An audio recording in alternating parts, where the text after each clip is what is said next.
నమస్కారం. శ్రీమద్భాగవత మహాపురాణము ప్రథమ స్కందము 10వ అధ్యాయము శ్రీకృష్ణుడి ద్వారకకు వెళ్ళుట 26వ శ్లోకము.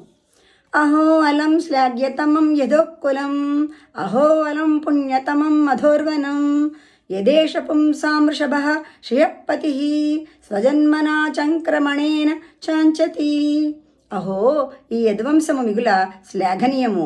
ఏలయన లక్ష్మీపతి అయిన పురుషోత్తముడే శ్రీకృష్ణునిగా అవతరించి ఆ వంశమును పవిత్రము అనర్చెను. పుణ్యధాత్రి అయిన వ్రజభూమి కూడా ఎంతయో ధన్యమైనది. ఈ స్వామియే తన శైశవ కిషోరావస్థలయందు అంత సంచరించి దానిని శోభిల్ల చేసెను. 27వ శ్లోకము.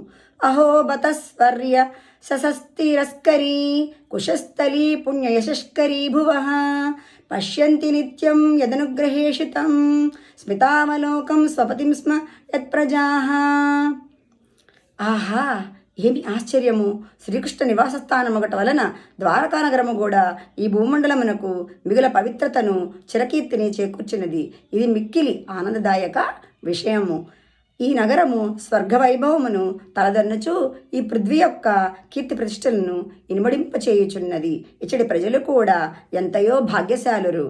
తమ ప్రభువైన శ్రీకృష్ణుని అనుగ్రహమును గోరి అతని దర్హాసపూర్వక కృపను చిందించు ముఖ కమల భంగిమలను అచటి ప్రజలు నిత్యము దర్శించుచు ఉందురు.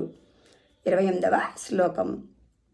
నూనం వ్రతస్నానహుతా దినేశ్వరః సమర్చితో హ్యస్య గృహీత ప్రాణిభిః పిబంతి యాః సఖ్యధరామృతం ముహుః వ్రజస్త్రియః సంముహుర్యదాశయాః. సఖీ, ఈ స్వామి చేపట్టిన స్త్రీలు వ్రతములు, స్నానములు, హోమములు మొదలగు వాటి ద్వారా ఈ పరమాత్మను నిశ్చయముగా ఆరాధించి ఉండవచ్చును. ఏలైనా వారు నిరంతరము ఈ ప్రభువు యొక్క అధరామృతమును గ్రోలుచునేయుందురు. వారి భాగ్యమును స్మరించినంత మాత్రముననే ప్రజాంగనలు ఆనందములు తేలియాడుచుందురు. ధన్యవాదములు.